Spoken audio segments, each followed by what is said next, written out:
Hey everyone, welcome to Fika for Life. Fika for Life. My name is Edward Thomas, and my co-host Lin Nguyen, still. Today is another one of our great and wonderful episodes where we will be talking about Yay, singleness. yay, because everybody wants to be single at one point in their life. Well, they are single. Okay, I guess they are. I don't know if people want to be single all the time in their lives, but I did when I was a kid. you're always born single, and at some point you might not be single anymore, but it can also happen you'll be single when you die. Wow, that was really weird. I know. That was like I have to wait for my brain to sort of process that. You're single when you're born. You're single when you die. You might be single when you die because, I mean, if your partner dies before you, yeah, okay. then yeah. By the way, anyway, but I think for most people who listen to this, maybe you are pre-marriage, like before you're married. For a very small proportion, I think this is maybe after marriage, after divorce. Divorce or death. Or death, yeah. There's a lot of really old ladies who are single because most men die off before the age of 90. So it's really like you're looking at a graph of death. And men die. There's like a point where it seems like, God's like, he's like, no more men. It's just like, says, get rid of 90% of the men. I could give you a biological explanation, but that's not part of our Okay. Well, that would be kind of cool to listen to. Single. I can tell you after. Okay. Singleness. So how do you define singleness? Not married. So if you have a boyfriend or girlfriend, you still not single? You're not married. So are you saying that they're single and not married? Yes. I'm like really stupid, so I can't handle more than two categories. So married? Not married. Or not married. No, but I think like so this is a thing. If you're dating someone, so I'm together with someone, I'm not single and free. I'm not married. Anyone else. So therefore, I'm a committed single. Okay, committed single. I think committed to a relationship. I think like European style of relationship and American dating thing, I think they're a bit confusing. Maybe we should just quickly sort this out. Yeah. Yes, Americans are just way too horny. Is that what we're talking about? No. I was talking about like when you talk about dating. Yes. This is probably what we talk about as a committed relationship. Right. Or I don't know. Like because. Well, I don't know. I think it's confusing because the whole thing is that, okay, so I'm an unmarried man. I mean, I'm married, but I'm just hypothesizing. You pretend. I'm pretending to be unmarried. Sorry, honey. Got to go back out again. No. And here's a girl that I'm really interested in. Mm-hmm. I like her. I want to get to know her. So we go bowling together. Mm-hmm. And then the two of you. Just the two of us. Yeah. And then the next day, we decide to go to dinner. Mm-hmm. And then a movie. Am I together with her? No. Why not? Because you haven't declared it to each other. That's the confusing part that some people would say, no, but I mean, you asked the person out to a movie. I mean, that's kind of a commitment. And they said yes. So you guys are. No, because I wouldn't say that. If I went to the movie, so I know a lot of girls that if I would have gone to do all those three things with them. Yeah. And then they saw me the next, like 5 days later, kissing some other woman, they would be really upset. Well, they would be hurt because it's a pride thing. But it's not like, but it's not, I think they would be hurt because it's a pride thing. But you made no official thing that like, yeah, you're my girlfriend now, I'm your boyfriend now. Like, you guys haven't really established that. So I think it's foolish to expect that from the other part. And if you're a guy or a girl, it doesn't matter. But I think that's the whole problem, is that people have this expectation that if I like you, or you seem to like me, or you spend time with me, then there must be a type of implied commitment, when there really isn't any. So that's my whole definition. If you haven't said to someone, like you haven't discussed it, and then the two of you have come to an understanding that you are together, then you're single without commitment. You're only together when two people are agreed, because especially in the age of Me Too and the age of consent. So consent is really important. And I've always believed this. I always believe that I'm together with someone because we have come to a mutual consensus Yeah. that we are exclusively. Exclusively. I'm like exclusively. That's too much Swedish there. No, I don't even. Exclusively. I can't speak English. Stretch it usively. Exclusively. Yeah. Yes, exclusively. Well, I forgot what I was going to say. Now it's just clowning. So you two come to the conclusion that you both exclusively just date each other. Right. And don't date other people. Yeah. Then that's sort of a commitment. And if I break that commitment, it's a very serious thing. It shows my character. But I think many girls would also be offended in their pride also if you would date them, like you would go out with them, and then the next day you would go out with someone else, because then they would feel like, well, I think the other person would also make some kind of emotional connection to you, because suddenly you have asked them out, they feel flattered, like, he liked me, and then but you've only gone out, and then it turned out like, whoa, he doesn't only like me, he also likes Melissa. Yeah, of course. Because you and Melissa are just like wonderful. But I think girls think that, well, this guy, he's not serious, he's just dating around, he doesn't know what he wants, he just goes for anyone. That reading between the lines stuff again. Filling in the blanks with mysterious information that only women can receive from the universe. But I'm just telling you, this is how I think women would perceive it. And I think most guys would appreciate a contract. A girl just says, listen, I like you, you like me, let's sign on the dotted line, we are together. And the guy would go, okay, great, that's clear. Now I know, I don't have to guess. And so, take the guesswork out, because I tell you, a lot of guys are confused because they just can't tell. Oh, wow, sorry, Fika for life, huh? Sorry, guys. I don't know. Sorry, I'm an old man, and sometimes my body just does its own thing. So you want clarity. Yeah, so I think honesty, transparency, openness, clarity, and honesty.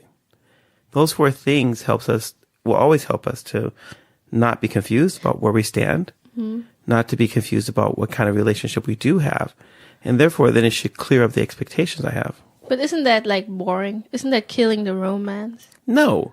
See, true romance thrives in clarity. Here comes the deep thing for the day. My gingerbread cookies talking. No, but true romance thrives in clarity, transparency, and honesty. Can you give an example on that? So I like someone. We'll call her name Betty. Because, I don't know, Betty, Wilma, the Flintstones. And I liked Betty more than I liked Wilma. So I used to think Betty was really cute. Just focus on Betty. So Betty, anyway. And so I really like Betty. We've been spending time together. And you ask her out. We've gone on a couple of dates. That means that she must like you too, because otherwise I don't know. She said, see, this is a thing. What? I don't know. She said yes, and she said yes again and again. But why would she say yes if she would like you again? See, there we go. Speculation. As long as it's speculation, I can never really say for certain, and therefore I don't really know. I can assume. I can read the signs like a voodoo doctor, but that doesn't give me any clarity. But if I truly value Betty, I'm interested in how she feels. You should do it the Japanese and way. Therefore confess your love. Yeah. That's really romantic. But I believe that I believe like so I'm an old fashioned guy. I believe a man always declares his intention. I don't believe that any woman should be giving me attention when she doesn't really know why she's giving that attention and what she can expect from that. I just think clear relationships, and it really has helped me as a married man. That because I had clear relationships when I was single, I have clear relationships when I'm married. Because I want to know, where do myself and this other person stand? What kind of relationship we have? Because I have to be able to stand. I mean, think like as a pastor in a church. I can't be having relationships all over the place where it looks like the pastors are sleeping around the back doing, what. And I'm married, and my wife has to be able to trust me, so she has to understand that I have these clear boundaries. And it started when I was single. So that I think that because then if I like you, I should be able to say I like you. Why should I have to hide that? Every human being can be attracted to another human being. And just because she says no, it doesn't have to make it weird. Because... Well, it will feel weird, though. No. You don't think so? I think most guys... But I'm a guy who tries to have friends. I try to be friends with people. So I'm a guy who doesn't have a problem with being friends with people of the opposite sex. Yeah, but that's you. But I don't think... Because I'm the guru. And yeah, but that's not everyone's... Yeah, but I don't know how to be a caveman. Everyone's backpack. I think that... No, but I do believe... But I think clarity is the thing. I think clarity is with every relationship. You put your cards on the table. You let them lie. Everyone... Because it's always clear. It's always clear about where we stand and how they're... And if someone says... If I say, hey, I really like you a lot. I would love to get to know you more than just a friend. Now that person knows. They know that part of my niceness and kindness to them is also generated by a unique interest in wanting to be more than just friends. You know, I can tell you something that there will be girls who will feed upon that. They will use that to use you. Yeah, to feed off their own self. How you call it? Self-confident. Like they feel self-confident because this guy likes me, so I just keep him on. You know, I don't tell him off. I just like, that's really nice, and take the flatter, but don't invest anything in that. Nah. And I think that's really hurtful for the guy and very very bad, and shows bad character in the girl.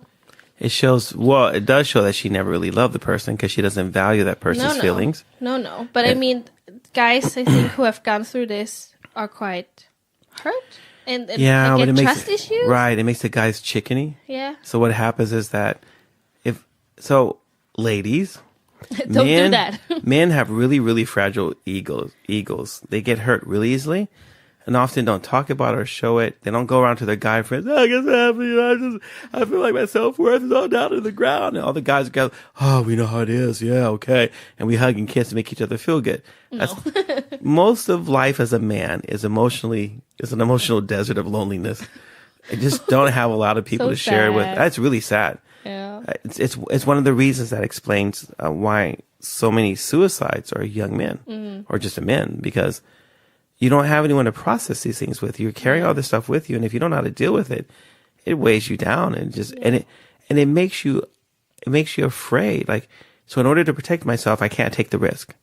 If you don't get the risk, or you don't take the risk, you never get a chance. Exactly. And so what happens, it turns into my evil cycle where cycle. I become a prophet of my own doom through my own action or inaction. Mm-hmm.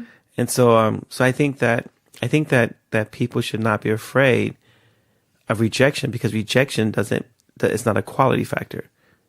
I'm not being rejected because I'm ugly. I'm not being rejected because, regardless of what the person says, I made my intention clear. The person has responded in the negative, and therefore, that means then now it clarifies our relationship. I don't have to go around wondering, what if this is the right person for me? No, she said no. She's not the right person. She's not the right person. Stop pining away. Stop dreaming about her. Move on. Have her as a good friend, but focus your That's tough, though. That's tough, though. To put someone from potentially soulmate, married to just friends. That's because we live in a fantasy la la land created by Hollywood. See, if I lived in the real world where I know that things don't always work out the way I wanted them to, then I would not have unrealistic expectations of things that cannot be true. Mm-hmm.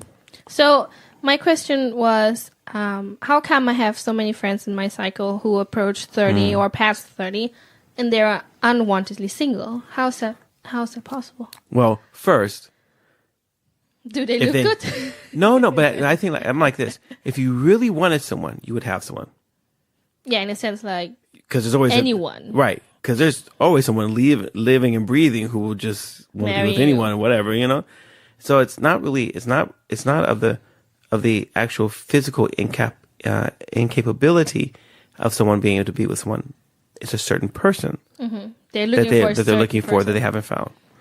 And so what they have to define is the person that I'm looking for or hoping to be with.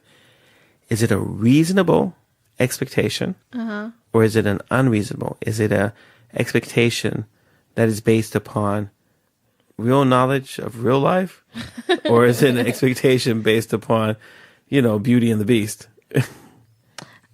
I mean, I know people who have expectations in the sense of they maybe have gone through tough times in their lives, and now they feel like they deserve someone who is a certain way. They deserve it, or they deserve, or I'm such a nice person, I deserve someone nice, or oh, this guy is so nice, he deserves a really nice wife.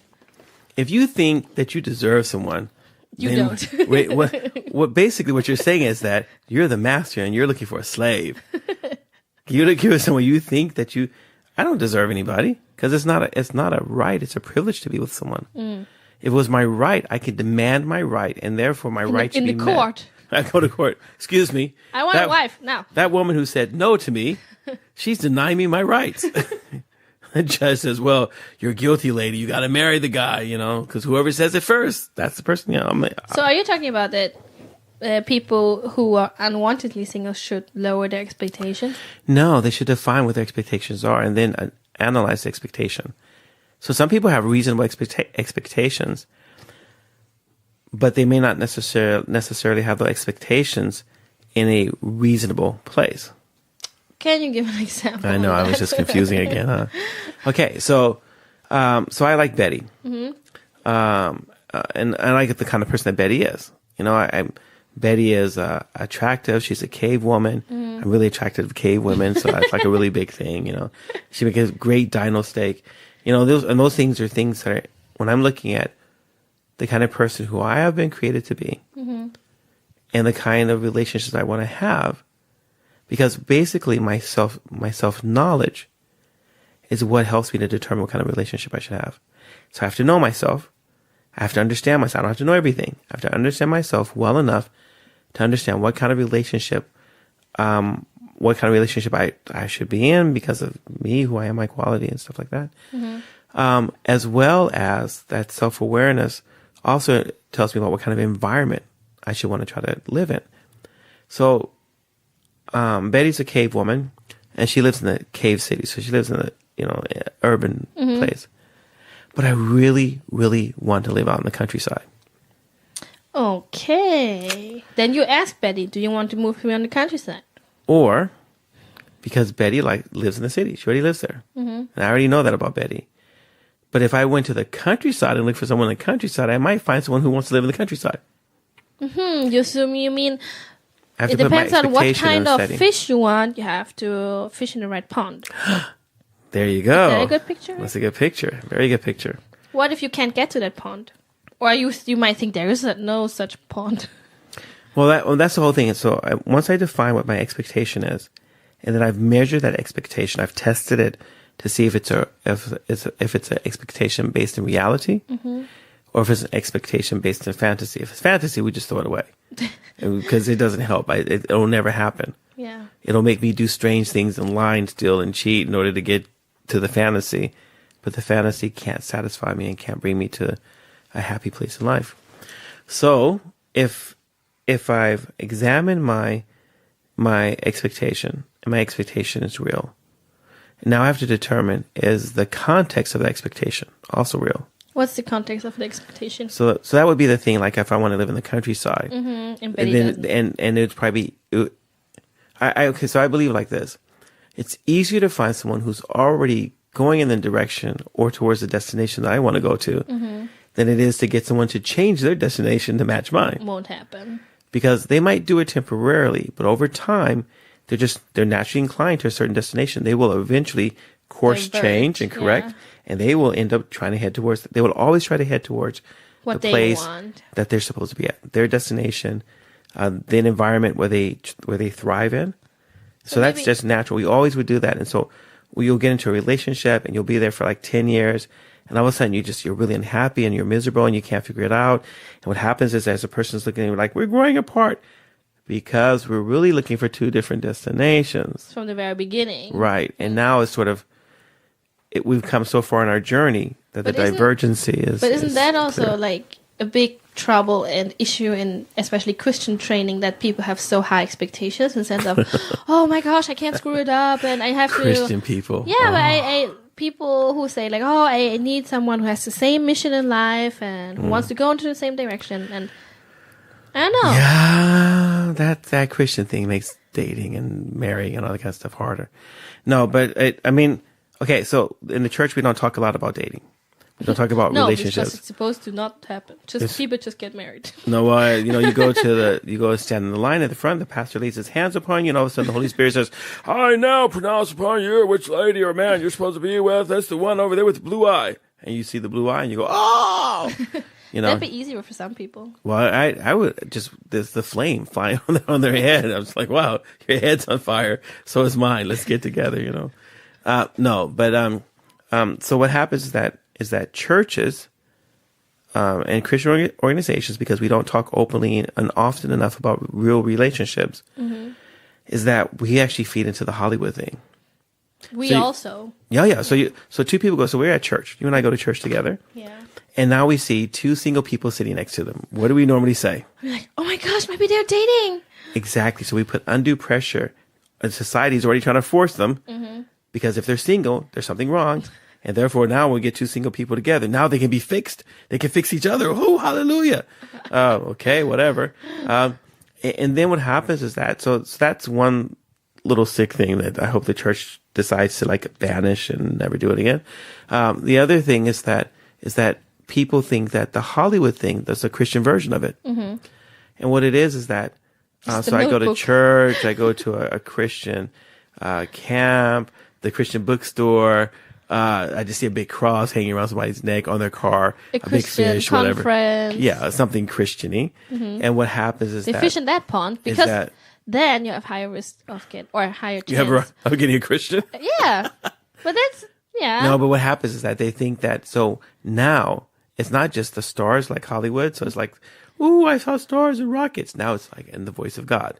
So, so Christians think, single Christian people think that if I meet the right person, God himself will reveal to you. Will reveal the truth to me. He will come down with fire and with angels, and they'll be singing like the Hallelujah chorus. Really? Do you think people really think like that? People have some stupid ideas. It's like two people compatible, they're friends, they like each other. I'm like, so you guys seem like you like, yeah, what's the problem? I'm waiting for God to tell me that this is my woman, my Eve. I'm like, really? So you want to get married to someone who's going to be deceived by a snake? What's wrong with you? It's like, okay, so what's the problem? And the little girl, she's like, well, I'm just waiting for God to give me the right sign that he's the right one. I'm like, really?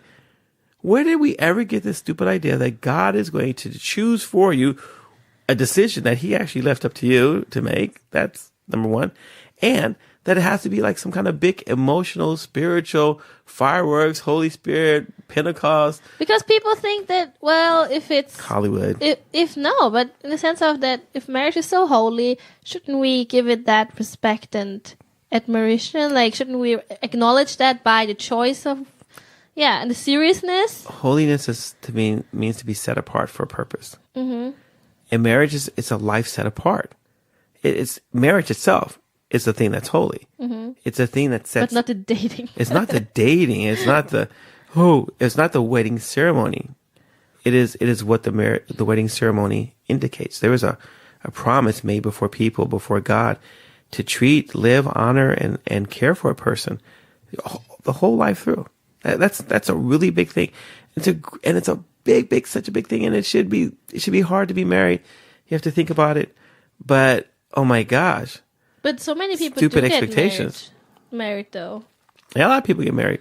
So tons of people, they just don't stay together. No, because they realize it's not so fun, or they realize it's tougher than what they thought, or it's different than what they expected. Yeah. Single life was so hard, and then I got married, and I wish I was single again. But do you think that people always assume that it's green on the other side? Yeah. You think so? Everyone always assumes that the grass is greener. Their cows have better milk. Their candy looks much better when they're eating it than when I'm eating it. Could I get some of the candy from their mouth? Because it might taste better in my mouth, Okay, that was nasty. So now we are obviously talking about people who don't want to be single. Well, I mean, but is what's so bad about being single? Well, we also have the kind of people who actually want to be single, or you don't have anything no problem. You just don't date anyone. Then you're but fine. Some people, they really don't want to be like committed in that sense. They feel more free. They can do you God's mean, work You mean better. like the chicken people who are afraid to commit to someone? No, So they just want to have... not the chicken people. Just the people who are happy with themselves and think like, I accomplished more by being single, like Jesus and Paul. Yeah, that's great. Why not? I think more power to them. I think to those we don't really need to give any advice because they're on the right path for themselves. They're okay with being single and they're single. So yeah, that's great. What about so now we talked a lot about people who don't want to be single. Yeah. And I think it's a different story depending on if you're in your 20s or in your 30s or even in your 40s and you're single, unwantedly single. I wonder if I had gotten a chance to be 50, now what am I, 56? So it's like 56 years old and single, like would I be unhappy? Or you would have built a different life. Or maybe I would be happy. I think people would build a different life if they're single. Because then you spend your time differently. You don't have the same kind of... Long-term singleness seems to leads towards being single for a long time. Mm-hmm. So the longer you're single, the lower your chances of... I think the older... Well, okay. Or staying... Okay, this is depressing. Obviously, depressing. If men die a lot earlier than women on average, there's a point where dating a woman dating a man... kind of out of the picture.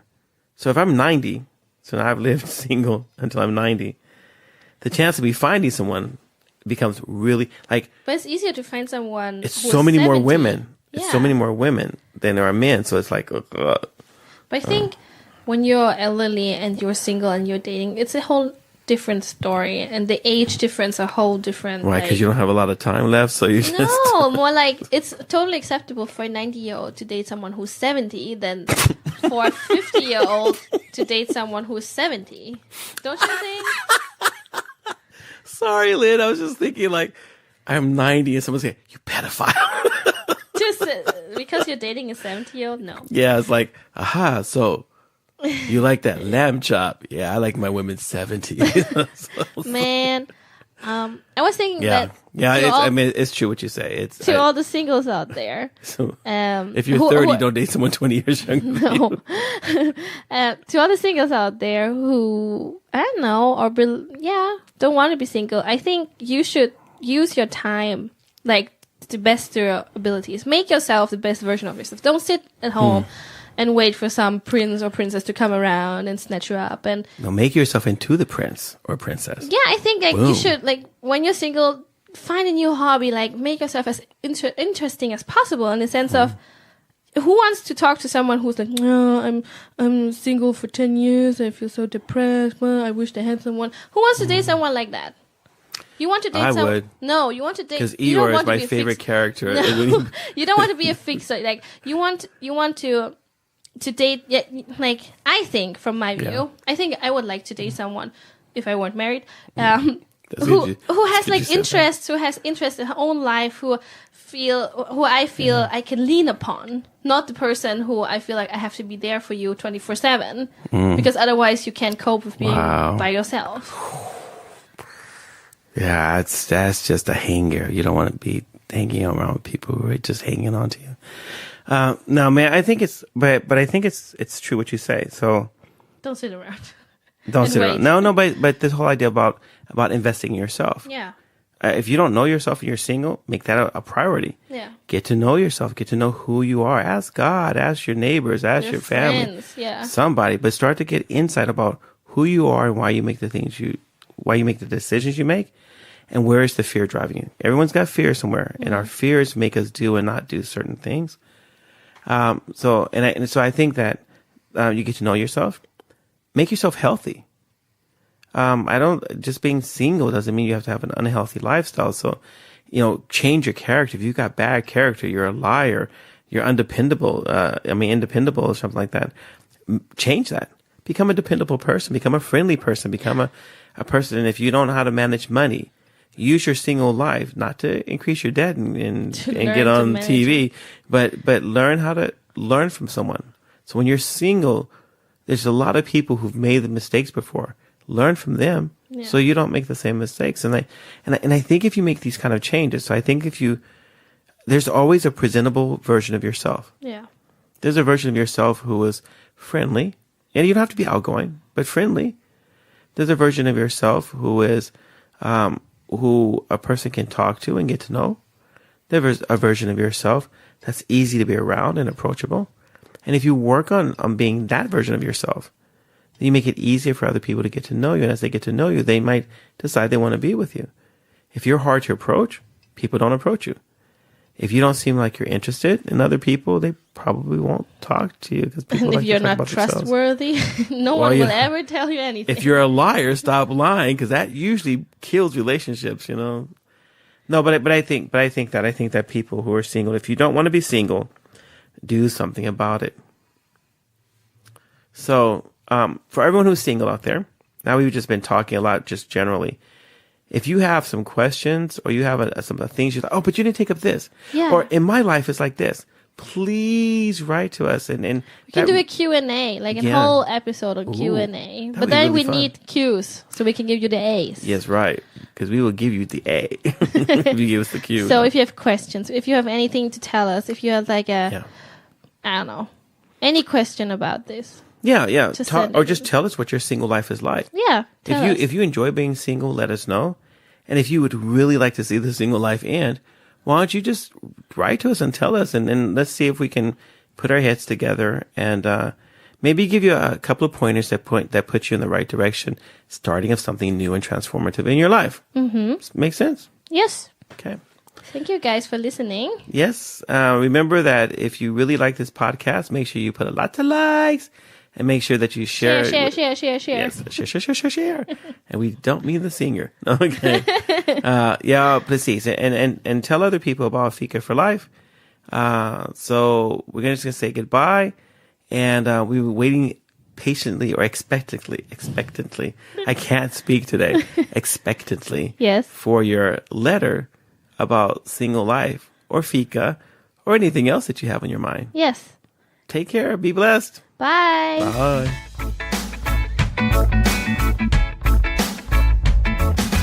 Thank you for listening. If you have any comments or ideas, please send us a message to fikaforlife@mail.com. Fika, F-I-K-A. This was the Fika for Life podcast with Lin Nguyen and Edward Thomas, and we hope to hear you again.